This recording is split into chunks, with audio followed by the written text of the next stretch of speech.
في فيديو النهاردة أنا فخورة جدا جدا بالنتيجة، يعني أنا فخورة بنفسي إن هي طلعت كده، وأول مرة تطلع بالنتيجة المدهشة دي. نتيجة بيرفكت بكنتاكي بالظبط، أو أي مطعم انتوا بتاكلوا فيه فرايد تشيكن. يعني مهما عملتوا أي طرق قبل كده انسوها وجربوا بقى طريقتي دي. هبتدي على طول ومش هطول عليكم، بس لو أول مرة بتشوفوني أنا اسمي مريم ودي قناتي.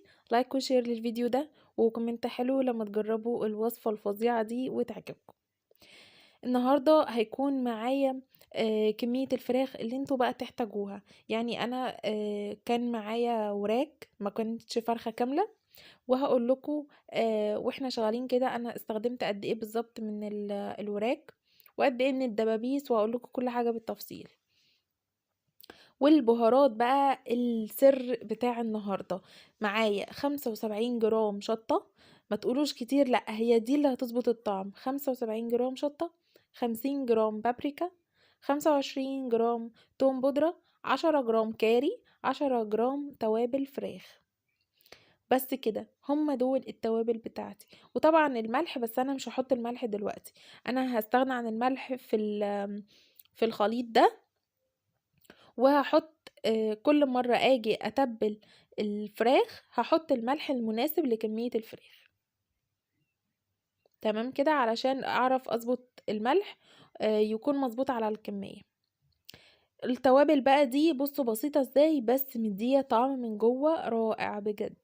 الشطة حطوا الكمية دي لو انتوا بتحبوها سبايسي، لان هي بتظبط الطعم قوي.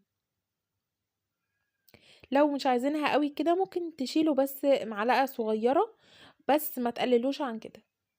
هقلب بقى التوابل كده كلها مع بعض، وهنا كنت مجهزة الملح بس مش هضيفه دلوقتي. ومعايا ربع كوباية كده من المية. هقول لكم هعمل فيها ايه دلوقتي. الفراخ دي لازم تكون فراخ صغيرة جدا، يعني كانت تقريبا كيلو 100 جرام بس، مش اكتر من كده. بصوا الدبوس صغير جدا، مش عارفة واضح ولا لا، بس هو بصوا صغير جدا. الدبوسة صغيرة جدا علشان تقدر تستوي معايا. ده باقي الورك، هقطع الجزء اللي فوق ده، وبرضه هتبله مش هرميه، يعني هتبله بس هفصله عن باقي الورك. وهفتحهم بقى الفتحات دي كده علشان يتشرب كويس قوي من التتبيله، وتكون متبله قوي قوي من جوه كويس جدا. برضو نفس الحكايه، هقطع الجزء اللي فوق ده و هفتحها 3 كده فتحات من تحت الجلد، مش هقطع الجلد من فوق، فتحات من جوه كده، واقلبها. وبرضو افتحها كده من الظهر.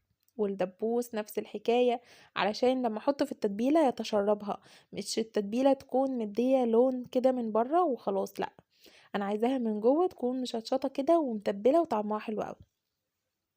خلص بقى، بصوا كمية الفراخ اللي انا عملتها هنا اهي، خلصتها. كانوا تقريبا 8 9 وراك.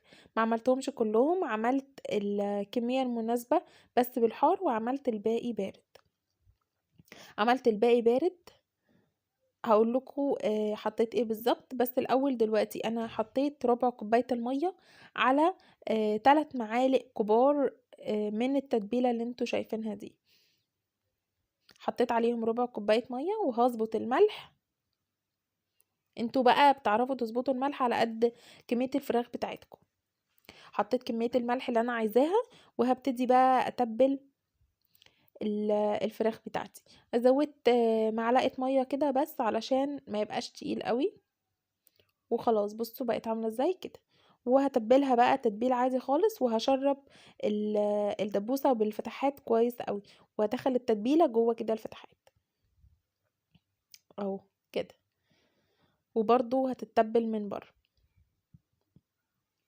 التتبيله بقى اللي هي مش سبايسي اللي انا عملتها، كانت 50 جرام بابريكا، 25 جرام توم بودره، 10 جرام كاري، 10 جرام توابل فراخ من غير شطه خالص. يعني عملت منها الدبابيس كام دبوس كده بس للاولاد، عشان هما ايه ما ياكلوهوش سبايسي قوي كده. هتبل بقى كل الكمية بتاعتي وهسيبهم بقى لتاني يوم. ده كده اليوم اللي قبليه، يعني احنا ما كلناهاش في نفس اليوم، لا، سبتها في التتبيله براحتها خالص لتاني يوم تشرب من التتبيله وكلها اللحم يبقى ليه طعم كده ومتبل حلو. تاني يوم بقى ابتديت ان انا احمرها.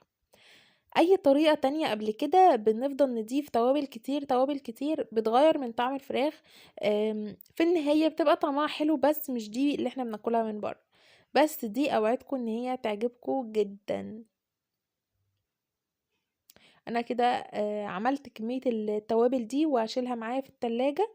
كل بقى ما اجي اعمل الفرايد تشيكن دي، هحط من التوابل الجاهزة دي معايا، هحط عليهم ربع كوباية مية واتبل الفراخ عادي.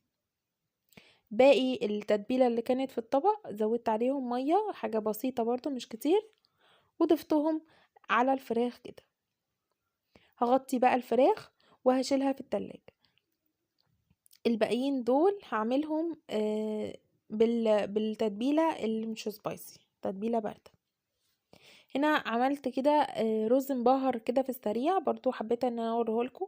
حطيت مكعبين من المرقة، كسرتهم كده في حلة، حطيت فيها حبة زيت صغيرين، حطيت فيها المكعبين، وبعد كده حطيت قرفة، عودين قرفة، ومعلقة صغيرة 7 بهارات، معلقة صغيرة كاري، معلقة صغيرة كركم وبابريكا، وحبة قرنفل، وكام واحدة كده حبهان. قلبتهم مع الزيت، مش هطول عليهم خالص، ما ينفعش ان انا اطول خالص في المرحلة دي. التوابل بتطلع بس ريحتها. وبعد كده نزلت عليهم بمعلقتين كبار من الصويا صوص، وممكن تستغنوا عنهم لو مش عندكم صويا صوص، ممكن تشيلوهم خالص. ممكن تحطوا معلقة عسل اسود، معلقة او معلقتين كاتشب، برضو هتدي نفس النتيجة. غسلت بقى نص كيلو من الرز وحطيته على التوابل. ما تطولوش على التوابل عشان ما تتحرقش، هي بس تطلع الريحة بتاعتها وخلاص. وابتديت ان انا اقلبه، وزي اي رز تاني بنعمله، بقلبه شوية كده عشان يطلع مفلفل وحلو. وبعد كده هغطيه بالمية وهستنى المية تغلي. بعد كده هوطي النار عليها واغطيها واسيبها على نار هادية جدا جدا لحد ما الرز يستوي براحته.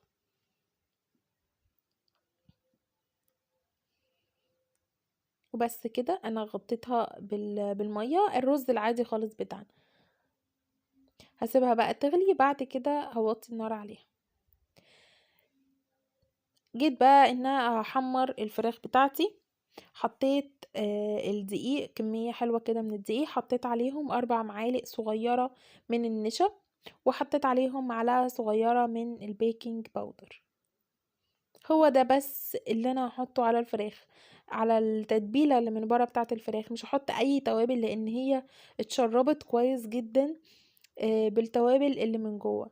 وكمان الجلد برضو بتاع الفراخ شارب برضو من التتبيله، فمش محتاجه احط هنا توابل تاني خالص. حطيت الدقيق ومجهزه جنبي طبق ميه تكون غويطه شويه. هطلع الفراخ من التتبيله وهقلب بقى فيهم بالمنظر ده. بصوا بقى بقلب ازاي. انا هنا سايبالكوا حته طويله سيكه، ما قصيتهاش كلها علشان تشوفوا انا بقلب الفراخ ازاي كويس، عشان اعمل لها الكفر اللي انتوا شفتوه في اول الفيديو ده. الكفر اللي هو زي فرايد تشيكن اللي احنا بناكلها بالظبط من اي محل. بصوا ابتدت اهي تديني الكفر زي الجاهزه. هنفض منها الدقيق كويس، وبعد كده انزلها في المية. شفتوا ما خدتش ثواني تقريبا في المية، وطلعتها تاني حطيتها في الدقيق. برضو نفس الحكاية، هفضل اقلب فيها كده تقليب كده عشوائي. ما تدوسوش على الفرخة ولا تدوسوا على التتبيلة عشان تلزق عليها، لا، افضلوا قلبوا فيها كده ونفضوها شوية من الدقيق، وبعد كده ارجعوا قلبوا تاني. يعني انا نزلتها مرة في المية، وفي واحدة نزلتها مرتين في المية، ما كانتش عاملة كفر شكله حلو فنزلتها مرة كمان. انما انتوا ممكن تنزلوها مرة واحدة او مرتين، مش اكتر من كده، علشان الكفر من بره ما يبقاش سميك قوي ويبقى ناشف جدا. كمان سر من الأسرار إن لازم يكون الزيت غزير جدًا، يعني حاجة تكون غويطة. دي حلة، ما كانش عندي طاسات التحمير، ما كانتش غويطة أوي، فاستخدمت حلة حطيت فيها زيت غزير عشان قطعة الفراخ تنزل كده تكون متغطية خالص بالزيت، ويكون الزيت سخن جدًا، سخن جدًا، جدًا. هانزّل فيه قطع الفراخ، وبعد كده النار هاخلّيها مش أعلى حاجة ومش أهدى حاجة، نار وسط كده.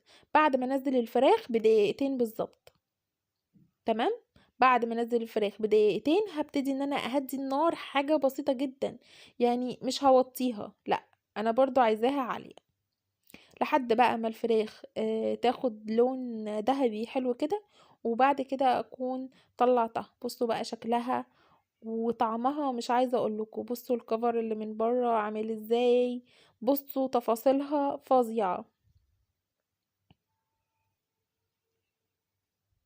جميلة جدا جدا. كان نفسي اسمعكم صوت القرمشة، بس كان حواليا صوت كتير تاني ما كنتش هتسمعوه اصلا. بس هي كانت سخنة جدا، وانا كنت متحمسة قوي اني ادوقها و...